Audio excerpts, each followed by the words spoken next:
2016 4 ফেব্রুয়ারি বৃহস্পতিবার বিকেল 3:30 বাংলাদেশ সেন্ট্রাল ব্যাংকের 10 তলার হাই সিকিউরিটিতে রাখা প্রিন্টারে হঠাৎই কিছু ইরর শো করে, আর তারপর প্রিন্টারটা কাজ করা বন্ধ করে দেয়।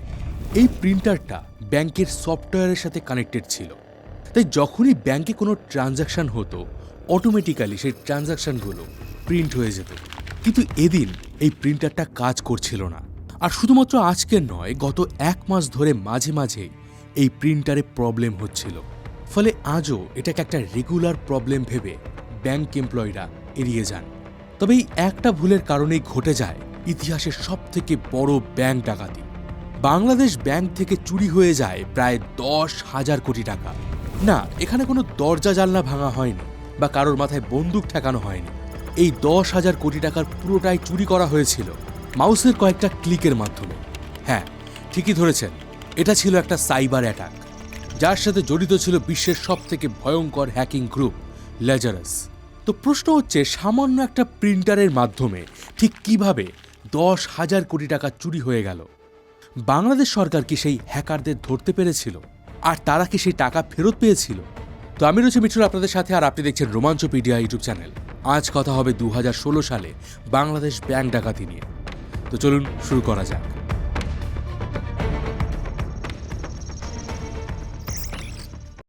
2015 সালের মে মাস, অর্থাৎ বাংলাদেশ ব্যাংক ডাকাতির ঠিক 9 মাস আগে ফিলিপিন্সের ম্যানিলাতে আরসিবিসি ব্যাংকে 4টে ব্যাংক অ্যাকাউন্ট ওপেন করা হয়। এই প্রতিটা ব্যাংক অ্যাকাউন্টে $500 করে ডিপোজিট করা হয়েছিল। তবে এই অ্যাকাউন্ট ওপেন করার পর থেকে ওই অ্যাকাউন্ট হোল্ডাররা আর কোনোদিন ওই ব্যাংকে যায়নি। তাদের অ্যাকাউন্টগুলো ওই ব্যাংকেই থেকে যায়। কিন্তু এই 4টে অ্যাকাউন্টই বাংলাদেশের ডাকাতির সাথে সরাসরি কানেক্টেড ছিল। কিভাবে? চলুন এবার সেই কাহিনী শুরু করি।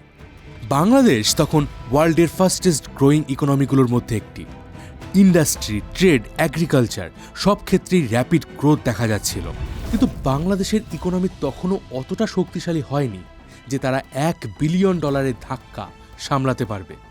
2016 সালের জানুয়ারি মাসে, মানে ব্যাংক ডাকাতি হওয়ার ঠিক 1 মাস আগে, রাসেল আলম নামে একটি অ্যাকাউন্ট থেকে বাংলাদেশের সেন্ট্রাল ব্যাংকে ইমেইলের মাধ্যমে একটা জব অ্যাপ্লিকেশন পাঠানো হয়। ওই যে জব অ্যাপ্লিকেশনটা মেইল করে পাঠানো হয়েছিল, তার মধ্যে একটা সিভি আর কিছু অ্যাটাচড ফাইল ছিল। ইমেলটা দেখতে খুবই বেসিক মনে হলেও এটা কোনো সাধারণ মেইল ছিল না। এটা ছিল হ্যাকারদের একটা পাতানো ফাঁদ। ওই মেইলটার সাথে যে অ্যাটাচড ফাইল ছিল তাতে এমন কিছু ম্যালওয়্যার ছিল যেগুলোর মাধ্যমে হ্যাকাররা ব্যাংকের সিস্টেমে ঢুকে পড়েছিল। আর আনফর্চুনেটলি যখন ব্যাংকের 3 জন এমপ্লয়ি ওই একই ফাইলটাকে ডাউনলোড করে, সাথে সাথে ওই ম্যালওয়্যার ব্যাংকের সিস্টেমে ইনস্টল হয়ে যায়। আর ওই ম্যালওয়্যার পুরো ব্যাংকিং সফটওয়্যারের মধ্যে ক্যান্সারের মতো ছড়িয়ে পড়ে। এর মাধ্যমে হ্যাকাররা পুরো ব্যাংকের অ্যাক্সেস পেয়ে যায়। তবে 2016 সালের জানুয়ারিতে ব্যাংক হ্যাক করলেও চুরিটা কিন্তু তখনই হয়নি। প্রায় 1 মাস ধরে এই হ্যাকাররা সবকিছু অবজার্ভ করতে থাকে। কিভাবে ব্যাংকের কাজকর্ম হয়, কিভাবে টাকা ট্রানজাকশন করতে হয়, কবে ছুটি থাকে, কখন কোন এমপ্লয় কোন পিসিতে লগ ইন করে, সবকিছু। হ্যাকিংয়ের ঠিক 1 মাস পর 4 ফেব্রুয়ারি 2016-তে হ্যাকাররা বাংলাদেশ সেন্ট্রাল ব্যাংকের সিস্টেমে লাস্ট বারের জন্য ঢোকে। 1 মাস ধরে অবজার্ভ করার ফলে হ্যাকাররা বুঝতে পেরেছিল এই ব্যাংক থেকে একটা হিউজ পরিমাণে টাকা যদি তারা চুরি করতে চায়, তাহলে তাদেরকে ব্যবহার করতে হবে ব্যাংকের সুইফট সিস্টেম। এই সুইফট সিস্টেম হচ্ছে একটা ইন্টারন্যাশনাল ফান্ড ট্রান্সফারের সিস্টেম। তবে এখানে আপনাদেরকে বলে দেই, সুইফট সিস্টেম এতটাই সিকিউর যেটাকে ব্রেক করা এক প্রকার ইম্পসিবল। কারণ এই সুইফটের মাধ্যমেই সারা বিশ্ব জুড়ে বিভিন্ন ব্যাংকের মধ্যে অগণিত ট্রানজাকশন অল টাইম হচ্ছে। এবারে সুইফট সিস্টেম ঠিক কিভাবে কাজ করে সেটা একটু আপনাদেরকে শর্ট এক্সপ্লেন করে দেই, তাহলে আপনি এই হ্যাকিংটা আরও ভালোভাবে বুঝতে পারবেন। ধরুন ভারতের সেন্ট্রাল ব্যাংক মানে আরবিআই এর একটা অ্যাকাউন্ট আছে অন্য কোনো দেশের ব্যাংকে। সেই ব্যাংকে সিকিউরিটির জন্য সুইফট সিস্টেম ইউজ করা হয়। আর আরবিআই যখনই কোনো ইন্টারন্যাশনাল ট্রানজাকশন করতে চায়, প্রথমে আরবিআইকে সমস্ত ডিটেলস দিয়ে একটা পেমেন্ট রিকোয়েস্ট সেই ব্যাংকে পাঠাতে হয়। ব্যাংকে পেমেন্ট রিকোয়েস্ট পাঠানোর পর ওই ব্যাংক আরবিআই এর দেওয়া লোকেশনে সেই পেমেন্টটা করে দেয়। এবার যে ব্যাংকে ওই পেমেন্ট রিকোয়েস্ট পাঠানো হয়েছে, তারা যদি এই ট্রানজাকশনের মধ্যে সন্দেহজনক কিছু দেখতে পায়, তাহলে তারা সাথে সাথে এই ট্রানজাকশন আটকে দেয় এবং সেক্ষেত্রে তারা আবার আরবিআই এর কাছে একটা ম্যানুয়াল রিভিউ চায়। যদি সবকিছু ঠিকঠাক থাকে দেন সেই টাকাটাকে ট্রান্সফার করা হয়। আর এই কারণে যখনই হ্যাকাররা ব্যাংকের ফান্ড চুরি করতে যায়, তারা সরাসরি ব্যাংককে টার্গেট না করে সেই ব্যাংকে থাকা অ্যাকাউন্ট হোল্ডারদের আইডি পাসওয়ার্ডকে টার্গেট করে। কারণ পার্সোনাল অ্যাকাউন্টের সিকিউরিটি ব্রেক করা অনেকটা ইজি। কিন্তু এবার এই হ্যাকাররা একটু ডিফারেন্ট কিছু ভেবেছিল। তারা সরাসরি বাংলাদেশের সেন্ট্রাল ব্যাংককেই টার্গেট করেছিল। 2016 সালের জানুয়ারি মাসে ব্যাংকের সিস্টেম হাতে পাওয়ার পরেই হ্যাকাররা ম্যালওয়্যারের মাধ্যমে বাংলাদেশ সেন্ট্রাল ব্যাংকের সুইফট সিস্টেমের অরিজিনাল ডকুমেন্ট কালেক্ট করে রেখেছিল।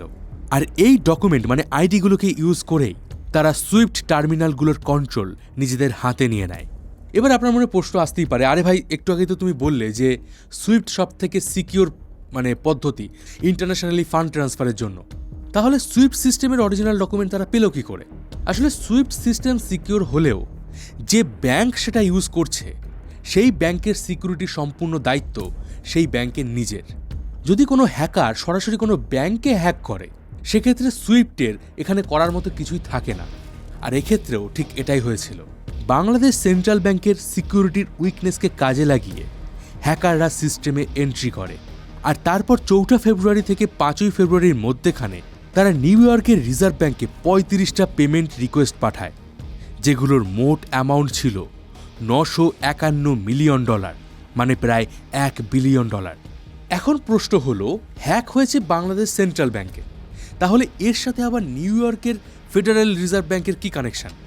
আসলে নিউ ইয়র্কের ফেডারেল ব্যাংকে বাংলাদেশ সেন্ট্রাল ব্যাংক নিজস্ব একটা অ্যাকাউন্ট ওপেন করে রেখেছে। এই অ্যাকাউন্টে বাংলাদেশ ব্যাংকের মিলিয়ন মিলিয়ন ডলার রিজার্ভ করা থাকে। আর এই অ্যাকাউন্ট থেকেই সুইফট সিস্টেমের মাধ্যমে বাংলাদেশ ব্যাংক ইন্টারন্যাশনালি সমস্ত ট্রানজাকশনগুলোকে কমপ্লিট করে। হ্যাকাররা এই প্রসেসটাকে ফলো করেই গোটা এশিয়ার মাল্টিপল লোকেশনে 35টা ফান্ড ট্রান্সফারের রিকোয়েস্ট বাংলাদেশ সেন্ট্রাল ব্যাংক থেকে নিউ ইয়র্কের ফেডারেল ব্যাংকে পাঠিয়ে দেয়। আর এরপরেই তাদের কাজ শেষ হয়ে যায়। পরের দিন মানে 5 ফেব্রুয়ারি নিউ ইয়র্কে যখন ব্যাংক ওপেন হয়, তখন বাংলাদেশ ব্যাংকের পেমেন্ট রিকোয়েস্টগুলো তারা প্রসেস করতে শুরু করে দেয়। কারণ এই রিকোয়েস্ট যে হ্যাকাররা পাঠিয়েছে এটা তো নিউ ইয়র্কের ব্যাংক জানতো না, এবং তাদের কাছে বাংলাদেশ ব্যাংক হ্যাকিংয়ের ব্যাপারে কোনো ইনফরমেশনও ছিল না। তাই তারা তাদের ফান্ড ট্রান্সফারের কাজ শুরু করে দেয়। এবার বাংলাদেশে যে ব্যাংকিং হলিডে সেটা হচ্ছে শুক্রবার এবং শনিবার। এদিকে শুক্র আর শনিবার উইকেন্ডের ছুটি কাটিয়ে রবিবার যখন বাংলাদেশের সেন্ট্রাল ব্যাংকের এমপ্লয়িরা আবার অফিসে আসে, তারা এসে প্রথমে ওই খারাপ হয়ে যাওয়া প্রিন্টারটাকে ঠিক করায়। এবার যেহেতু প্রিন্টারটা অটোমেটিক্যালি ব্যাংকের সিস্টেমের সাথে কানেক্টেড ছিল, তাই ব্যাকলগে থাকা এর আগের যে ট্রানজাকশনগুলো যেগুলো প্রিন্টিং হয়নি সেগুলো এবার প্রিন্ট হতে শুরু হয়। এখানে একটা ছোট্ট ইনফরমেশন বলে দেই, ব্যাংকের এমপ্লয়িরা ভেবেছিল হয়তো এই প্রিন্টারে কোনো গ্লিচ হয়েছে, কিন্তু না, এটাও হ্যাকারদের একটা প্ল্যান ছিল, যাতে রিয়েল টাইমে হওয়া কোনো ট্রানজাকশনের আপডেট ব্যাংক এমপ্লয়িরা না দেখতে পায়। তো যাই হোক, প্রিন্টার যখন সারানো হয় এবং ব্যাকলগে থাকা ট্রানজাকশনগুলো প্রিন্ট হতে থাকে, তখন ব্যাংকের এমপ্লয়িরা একেবারে শকড হয়ে যায়। তারা দেখতে পায় ব্যাংক থেকে 35টা পেমেন্ট রিকোয়েস্ট পাঠানো হয়েছে এশিয়ার বিভিন্ন লোকেশনে, যার টোটাল ভ্যালু প্রায় $1 বিলিয়ন বা 10,000 কোটি টাকা। তারা যখন এই ট্রানজাকশনগুলোর প্রিন্ট দেখতে পায়, ততক্ষণে নিউ ইয়র্কের ফেডারেল রিজার্ভ ব্যাংক থেকে শ্রীলঙ্কা শালিকা ফাউন্ডেশন নামে একটা প্যান এশিয়ান ব্যাংক অ্যাকাউন্টে প্রায় $20 মিলিয়ন অলরেডি ট্রান্সফার হয়ে যায়। নিউ ইয়র্ক ফেডারেল ব্যাংক 4 তারিখে যে 35টা পেমেন্ট রিকোয়েস্ট রিসিভ করেছিল, এটাও তার মধ্যেই একটা ছিল। বাংলাদেশ ব্যাংকের এমপ্লয়িরা ইমিডিয়েটলি নিউ ইয়র্কের ব্যাংকে এই ট্রানজাকশনগুলোকে বন্ধ করার জন্য রিকোয়েস্ট পাঠায়, কিন্তু ততক্ষণে অনেক দেরি হয়ে গিয়েছিল। কারণ সেদিনটা ছিল রবিবার।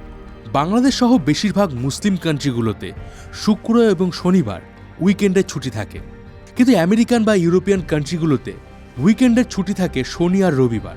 তাই সোমবার নিউ ইয়র্কের ফেডারেল ব্যাংক ওপেন হওয়া পর্যন্ত অপেক্ষা করা ছাড়া বাংলাদেশ ব্যাংকের আর কিছুই করার ছিল না। তবে এখানেই কাহিনীতে একটা টুইস্ট আসে। ব্যাংকিং সিস্টেম সেদিন বাংলাদেশের সাথ না দিলেও আপনি বলতে পারেন ভাগ্য বাংলাদেশের সাথ দিয়েছিল। হ্যাকাররা যে 35টা পেমেন্ট রিকোয়েস্ট পাঠিয়েছিল, তার মধ্যে 30টা ফেডারেল ব্যাংক থেকে হোল্ড করে দেওয়া হয়েছিল ম্যানুয়াল রিভিউর জন্য। কারণ যে রিকোয়েস্টগুলো নিউ ইয়র্ক ব্যাংক রিসিভ করেছিল সেগুলোর মধ্যে এমন একটা লোকেশন ছিল যেখানে জুপিটার ওয়ার্ল্ডটা ছিল। এই জুপিটার ওয়ার্ল্ডটা আবার একটা এমন শিপিং কোম্পানির সাথে যুক্ত যেটা ইরানের উপর আমেরিকার যে স্যাংশন চাপানো রয়েছে সেটাকে না মেনে ইরানের তেল সাপ্লাই করেছিল। তাই আমেরিকা তাদের ব্যাংকিং সিস্টেমে এই জুপিটার ওয়ার্ল্ডটাকেই ব্ল্যাকলিস্ট করে দিয়েছিল। কিন্তু আদতে ফিলিপিন্সের জুপিটার স্ট্রিট এবং জুপিটার শিপিং কোম্পানি এই দুটোই কমপ্লিটলি আলাদা ছিল।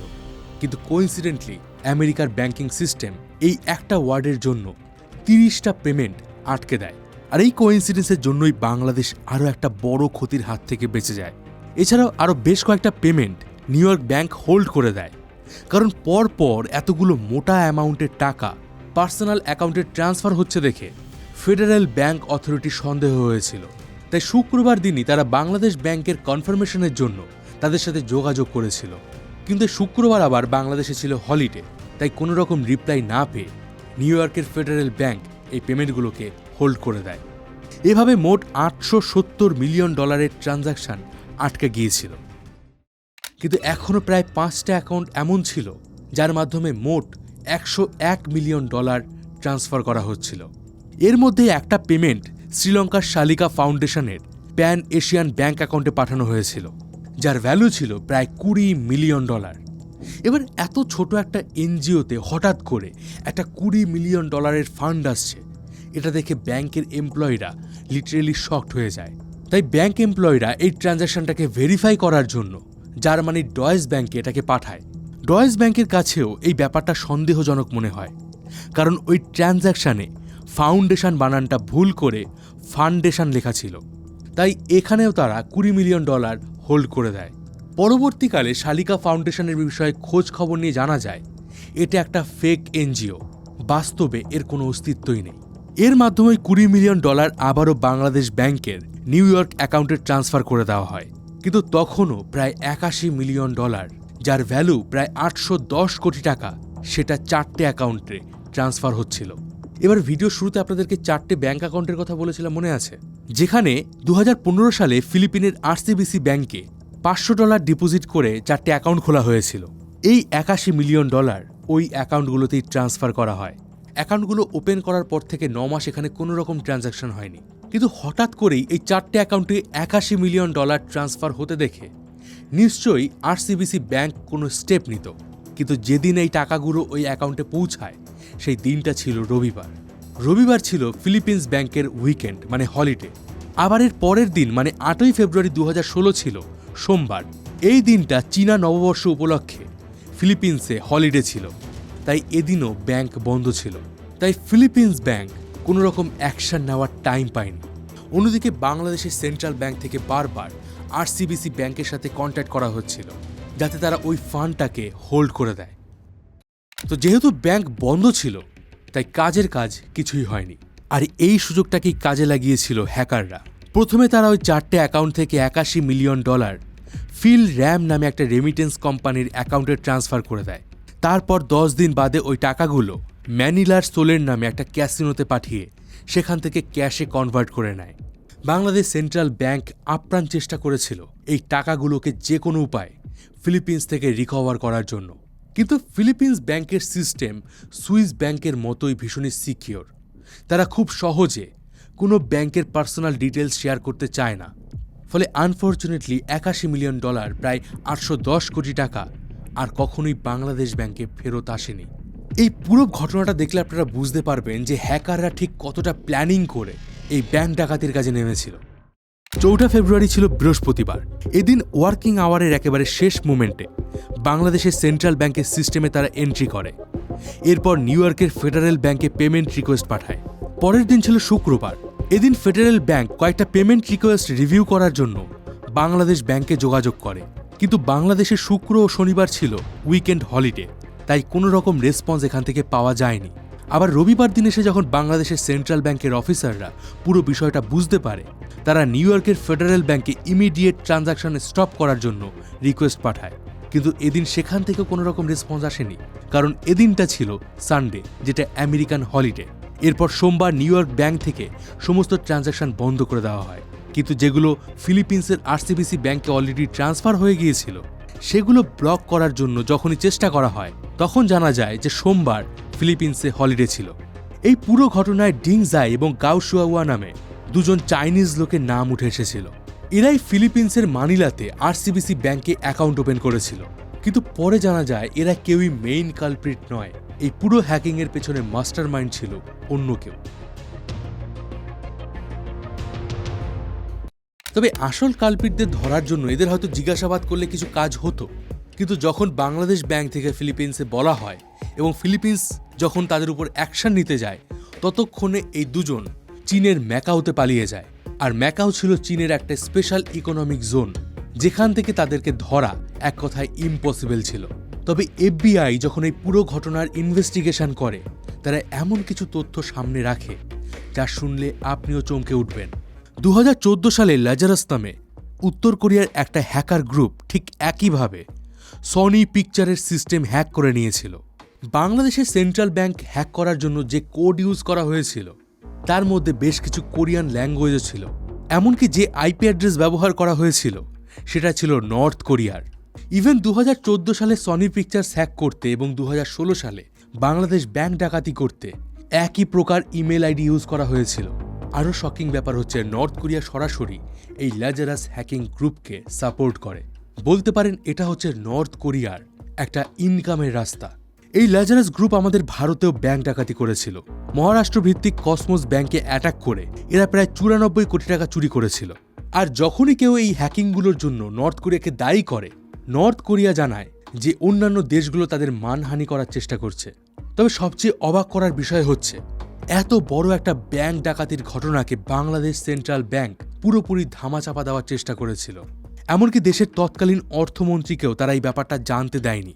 তার চেয়ে বড় কথা, বাংলাদেশ সেন্ট্রাল ব্যাংকের তৎকালীন গভর্নমেন্ট এবং অন্যান্য উচ্চপদস্থ অফিসাররা একটা প্রাইভেট আইটি ফার্মকে হায়ার করেছিল এই সাইবার অ্যাটাকের সমস্ত প্রমাণ লোপাট করার জন্য। আর এফবিআই তদন্ত শুরু করার আগেই তারা বেশিরভাগ প্রমাণ লোপাট করে ফেলেছিল। তাই প্রমাণের অভাবে এফবিআইও খুব বেশি দূর এই কেসটা নিয়ে এগোতে পারেনি। পরবর্তীকালে যখন সিআইডিকে এই ঘটনার তদন্তের দায়িত্ব দেওয়া হয়, তখন পুরো ব্যাপারটা সবার সামনে আসে। আর তখন বাংলাদেশের সেন্ট্রাল ব্যাংকের তৎকালীন ডিরেক্টর চাপে পড়ে দায় স্বীকার করে এবং তার পদ থেকে রিজাইন করে। এবার এই হ্যাকিংয়ের পরে যেভাবে ব্যাংকের এমপ্লয়িরা পুরো বিষয়টাকে ধামাচাপা দেওয়ার চেষ্টা করেছে, তাতে অনেকে এটাও সন্দেহ করে যে হয়তো এই হ্যাকিংয়ের পেছনে ব্যাংকের কোনো এমপ্লয়িও জড়িত থাকতে পারে।